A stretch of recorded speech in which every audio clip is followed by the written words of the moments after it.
So you've just finished your sweater. Now what? Now comes the fun part. You get to do the finishing. In the next series of 4 videos, I'm going to show you how to set in your sleeves, pick up and knit a collar, knit an attached I-cord border, and whip stitch along cuffs. So, let's get started by setting in some sleeves. So here you see that the sleeve is ready to be sewn onto the body. Before you actually start sewing, you need to place the sleeve approximately where it's going to go when you're going to be doing the sewing. So it's good to have some paper clips or locking stitch markers to sort of pin it in place. So in this case, I've got the top of the sleeve and the seam of the shoulder, and I'm going to pin those two things together. It's definitely important that you do it at the top because, in my experience, the best way to sew in a sleeve is to start at the center bottom and then work up one side, flip it over, and work up the next. So you actually end in the center, and you can sometimes you kind of have to finagle the sleeve a little bit, pull here, pull there, do things like that, and you can make sure that it's more even if you go up one side and then go up the next side. Then you won't run into the problem where you're trying to sew all the way around and then all of a sudden you have this giant gap or too much fabric left over at the other end. So obviously this is a colorwork sweater, so the steeks have been sewn and cut. And this is the line on which I'll be doing the sewing. So you see this is the border between all of the shaping done in the sleeve cap here, and where the steek begins. And because the shaping is done all in a line there, it actually creates a perfect little fold, and you can see exactly where you need to put your needle in to do mattress stitch here. Likewise, here's where I'll be doing the sewing on the body. So just the same, you see where the shaping was in the body to create the underarm, and it folds over nicely there. And then you just kind of continue up. There's a straight line of stitches here, and you'll just sew between those. So once you have your sleeve in place, you need to break off some yarn to do the sewing. In this case, you want to do about twice the length of the sleeve cap for both sides. So about 4 times the length of one side. That'll make sure that you have plenty of leeway. And then all that's left to do is start sewing.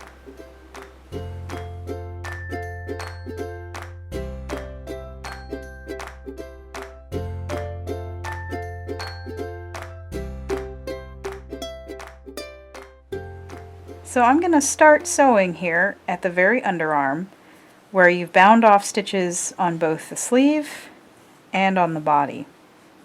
Here you're going to use Kitchener stitch. So you're basically going to graft these two edges together. And then things transition a little bit. You'll use 2 other stitches going up the rest of the body. There's going to be a mattress stitch where you go in one side and then go in the other side and go in one side, go in the other side. And then there's going to be one that's sort of a hybrid between Kitchener and mattress stitch, where you do a mattress stitch on one side and a Kitchener on the other. And I'll show you where you'd want to do that and why it's important. So here I go center to center. So here's my center stitch. So I'm going to go through here and find the center of my yarn, because remember, you tore off about 4 times the length. So half of it goes one way, half of it goes the other way. And now for Kitchener, since I'm coming out this way, I would go around a stitch here.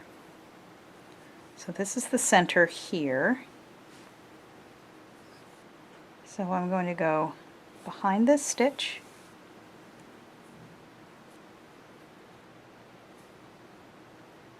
under these 2 stitches on the body, behind this stitch on the sleeve,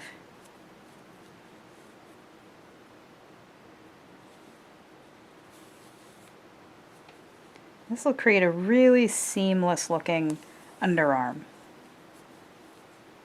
So it's also important because this is a part that you are going to see, it's important that you use a matching color of yarn. For the rest of it, you won't necessarily see the stitches, but still having a matching color is good. Obviously, if you're doing a one-color garment, it isn't much to use just some extra of the yarn that you got, but in a color work garment, it is important to use the main color or whatever the dominant color is in the area.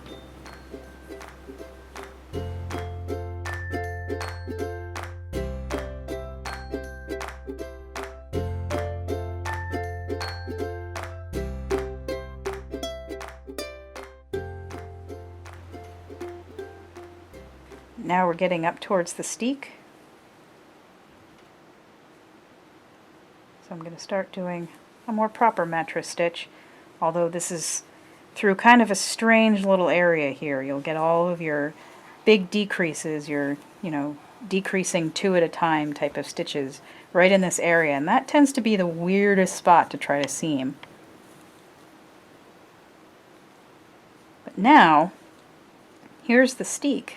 You can see now that I have stitches on both the sleeve cap and the steek, there's these little floats behind that I can pick up, and that's true mattress stitch. When you go behind there, you come to the other side on the body here and you have the same thing. So you have a little float, a little loop behind that goes between the decreases on the body and the steek. So then sew behind there. Now each time you make a stitch, you'll keep it a little loose, then you make another stitch and you pull the previous one a little tighter, like that. And eventually these end up meeting up and forming a really nice straight seam. You continue like that in mattress stitch, going first under one and then under the other.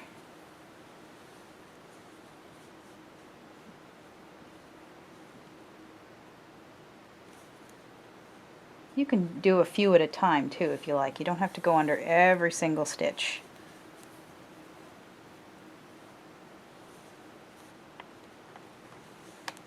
And so as you can see, this is creating a very, very smooth seam.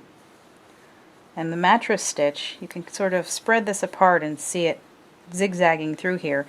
And it actually creates an area where if you wanted to go back through and do a little bit of extra seaming, this kind of thing, where you sort of weave yarn in between, it just creates a firmer stitch, a firmer seam there. But the mattress stitch just pulls the sides together, so you barely even notice that there's a seam. And you just continue in that way until the stitches start to change. And here is where that's happening. So now I'm getting out of the decreases on the body. So now I'm just going to be going up a straight column of stockinette here, but around the curve of the top of the sleeve cap. So in this case, you just go, again, between 2 stitches, but they're just going to be 2 regular stockinette stitches, and then between the decrease stitches on the sleeve cap and the steek, if you have one, or the edge stitch.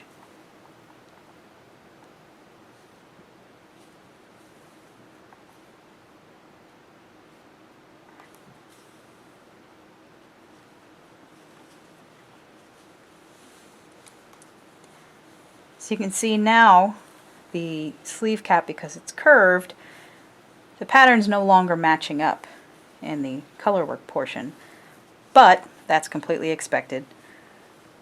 And it still looks nice because I'm using the background color of yarn, and again that mattress stitch just pulls this seam nice and tight.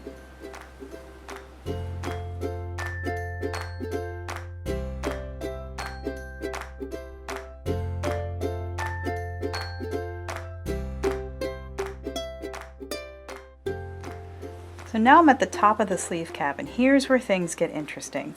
This is where you're going to use a modified sort of hybrid between the Kitchener stitch on this side and a mattress stitch on this side.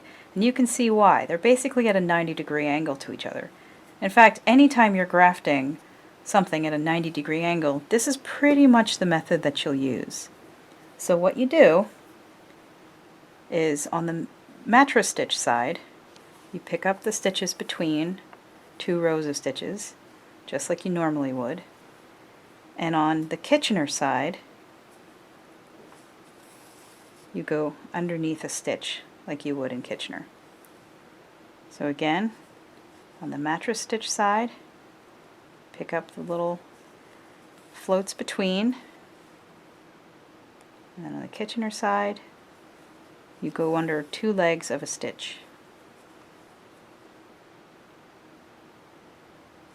This will also create a very seamless join.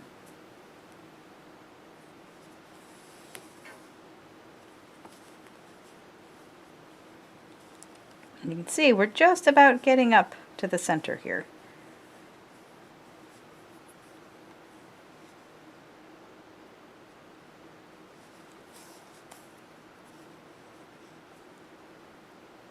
So now it's time to stop going in this direction and pick up again from the bottom and start working in the other direction to meet at the top center.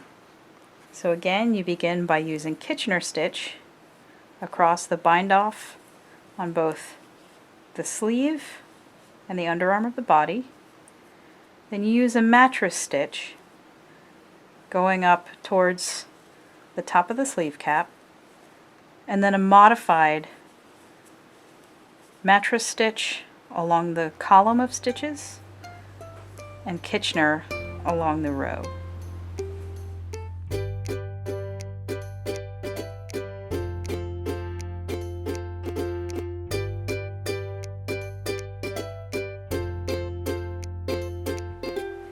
So now you see the finished product. The sleeve has been set in through a combination of a few different types of stitches depending on where they were. Sewn on both front and back. Now all I have to do is weave in the ends on that part and the sleeve is done. So be sure to stay tuned for the next video where I show you how to pick up and knit the collar.